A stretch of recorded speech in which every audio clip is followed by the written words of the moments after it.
Welcome to Everything Life Coaching with John Kim and Noelle Cordeaux, founders of JRNI Coaching. If you're inspired to begin your own life coaching practice or just want to learn a little bit more about what it's all about, visit jrni.co. That's JRNI.co. Hey guys, a very important episode today. Noelle and I are going to talk about the biggest mistakes we make as coaches. Noelle, good morning. Good morning. And this is a big one because we're all humans.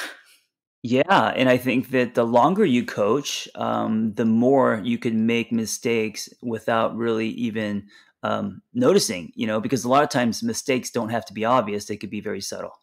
That's a really interesting way to think about it. I didn't think about it from the longevity perspective of being a coach because you feel like you have it on lock, right? Yes. And then also, if you've been coaching for say 10 plus years, you start to get kind of confident. You start to, believe that you got shit down and you think that you're mistake proof, and that's not true. Oh, I love this. I am super duper not mistake proof.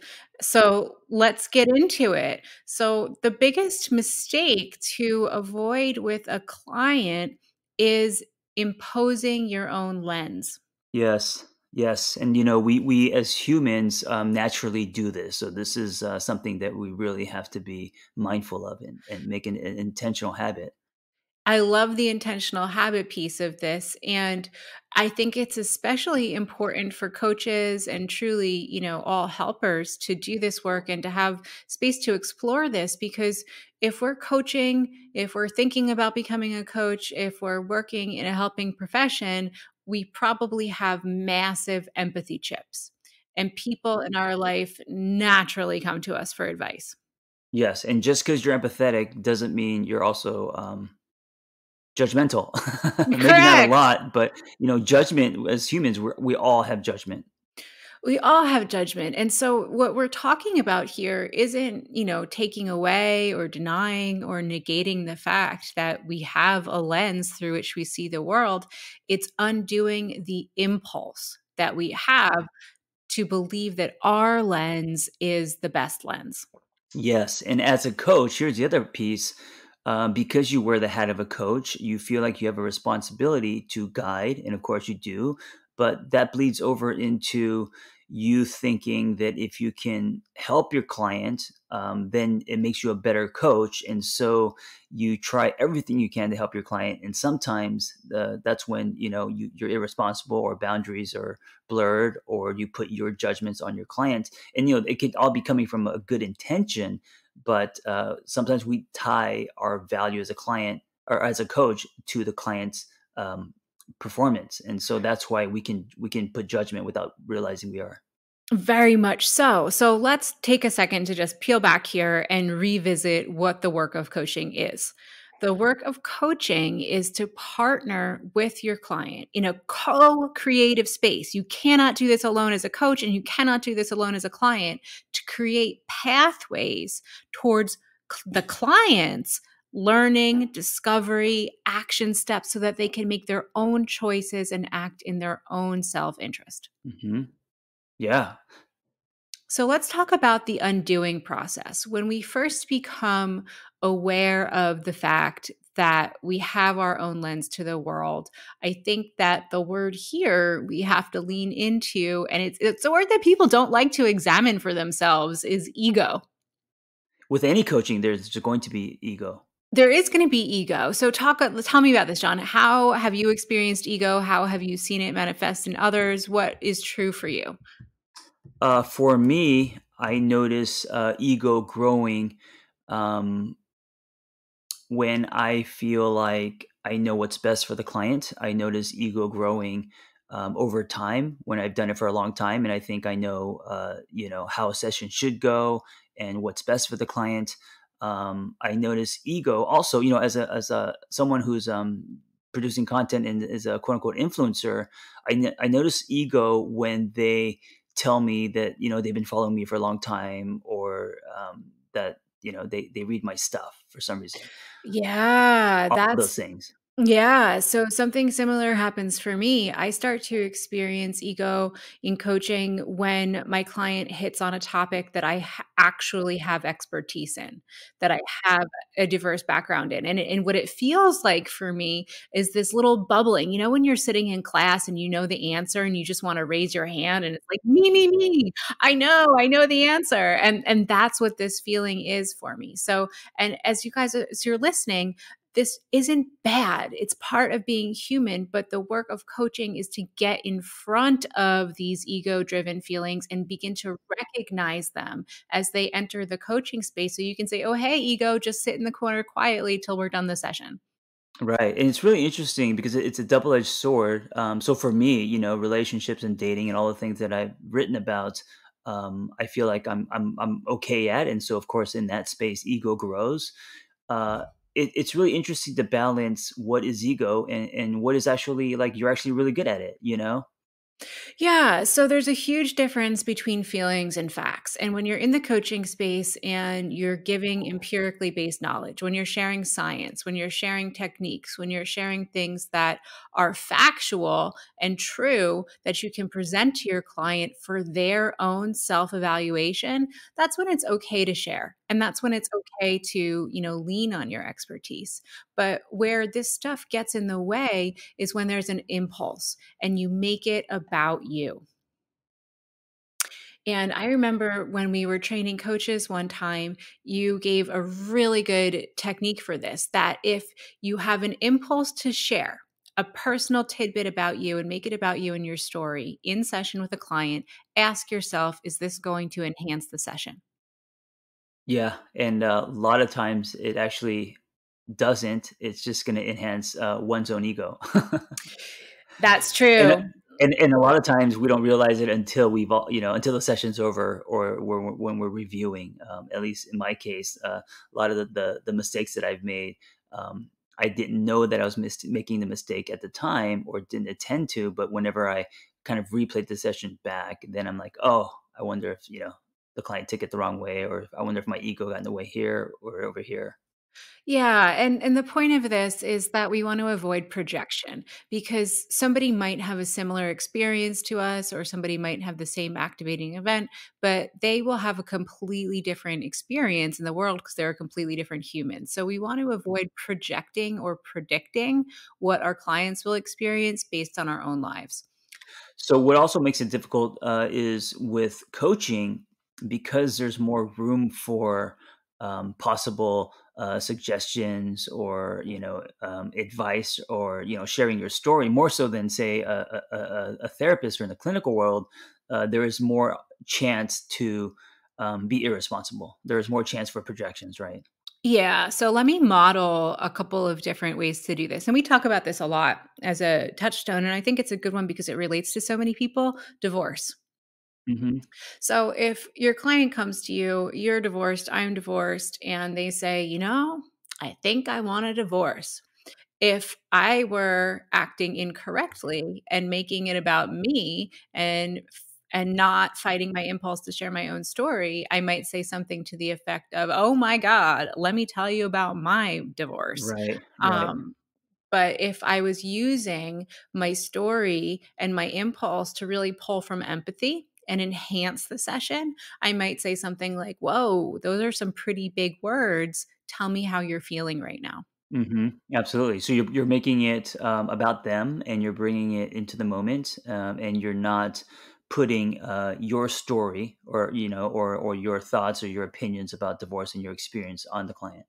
Exactly, exactly. And another way to do this in a really productive way that might enhance the session is if your client's really upset and they're having a hard time and they're really struggling with this context that they find themselves in, you might say something like, "Hey, I'm divorced too, and I'm living proof that there's life on the other side."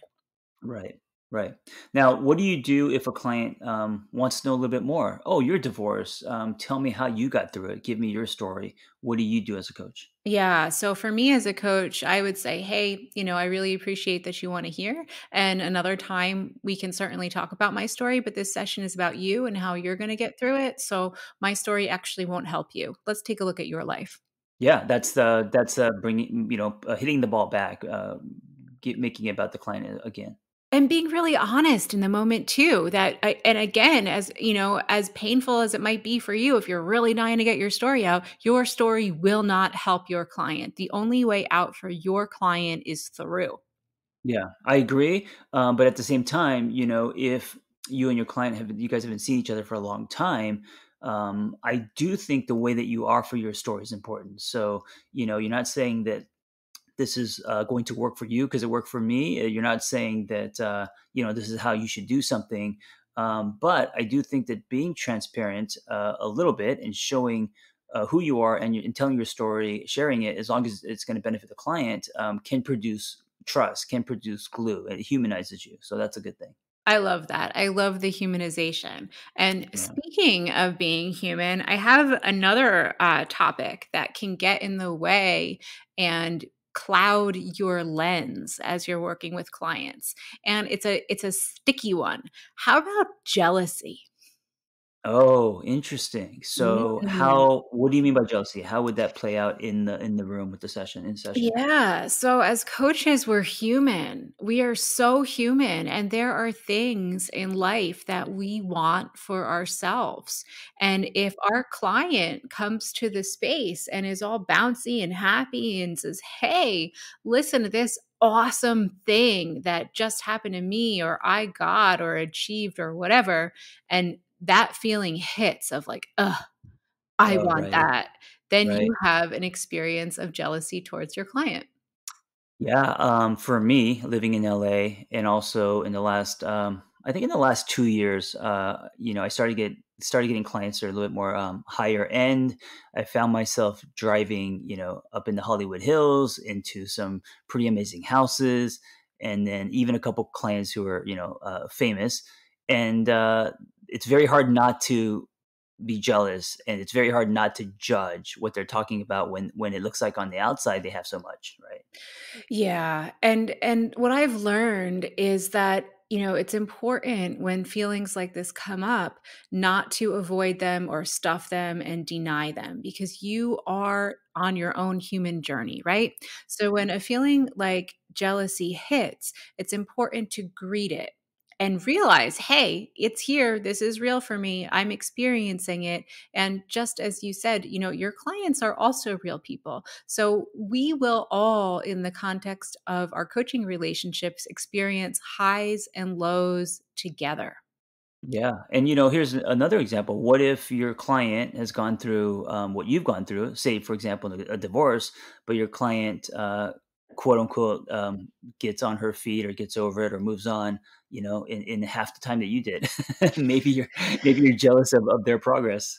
Yeah, and everybody's different. We never know how we're going to experience things. We never know how things are going to come up for us. And so, when we're talking about this stuff, mindfulness training is very, very helpful for coaches because it gives you the tools that you need in order to be able to greet strong emotions, allow them to exist, and then do your job by holding a non-judgmental space for others.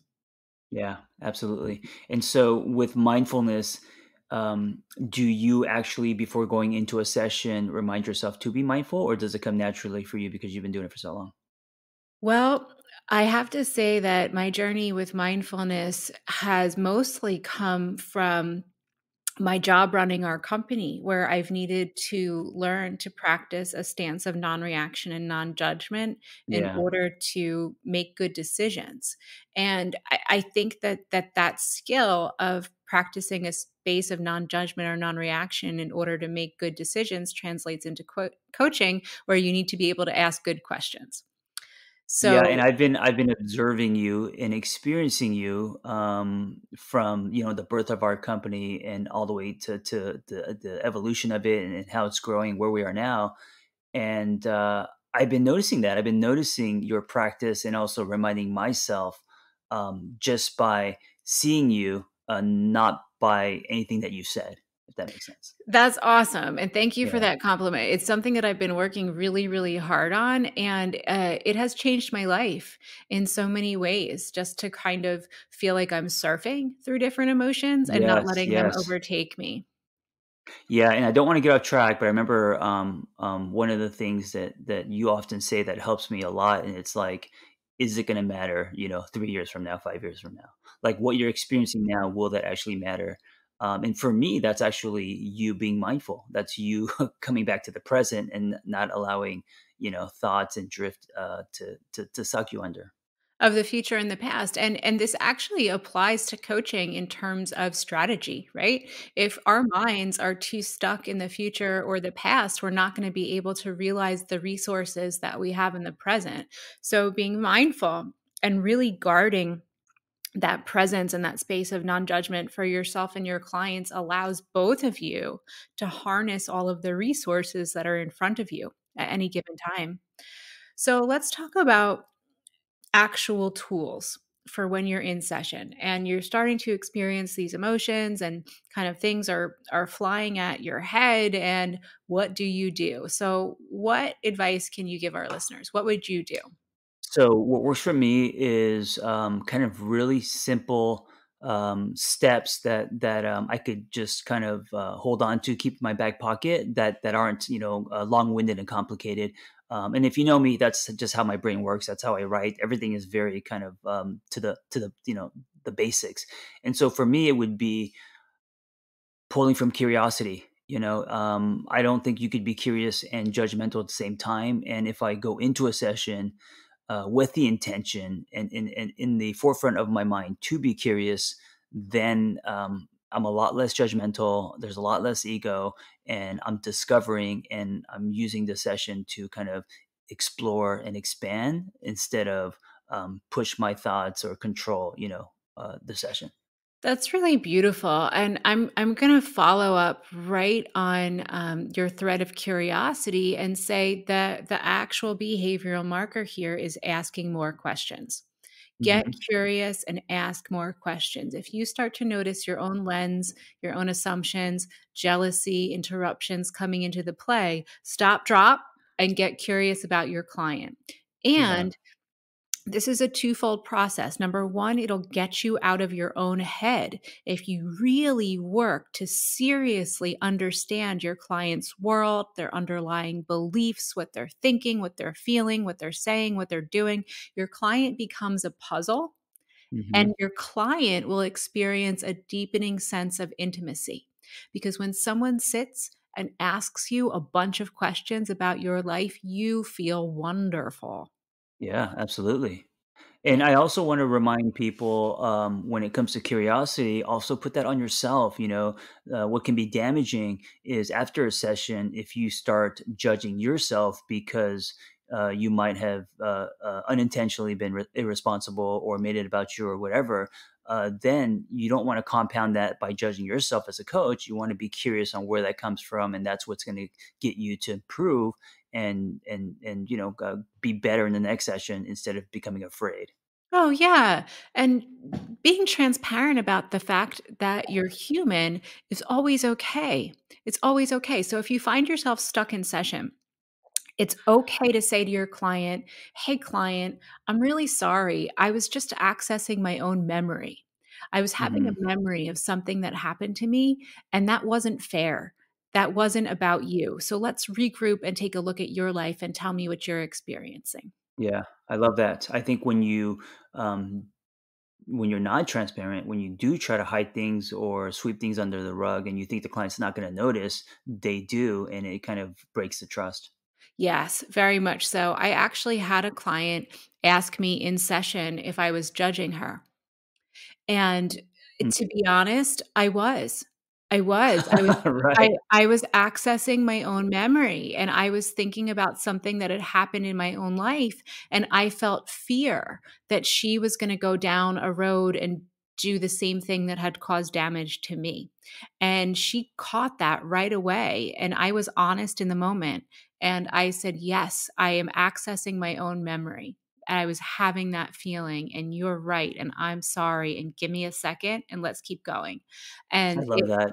it was a long-term client of mine, and it's real, and we worked through it, and we had a great conclusion. Yeah, I love that. I mean, if if your coach is that honest and says, "Yes, I am judging you," and then also takes ownership and responsibility for that, how can that not just feel like a warm hug? How can that not build trust? So I think that's great. It takes Yeah. courage to be that honest. It does take courage to be that honest, but I also really want to, pull the wool back around what judgment is. All we have to go on is our past experiences. And so if we're experiencing assumption or judgments in session with a client, it's because we're accessing our own memory. Hmm. And that's what's important to understand, is that our memory doesn't give us any clues or any new ideas to how to move forward. It only lets us replay the past. That's why coaching Right. works, because it's a co-creative process. You can't know your client's past and they can't know yours. And so when Yeah. you come together to strategize, that's when you move forward. Yeah. Absolutely.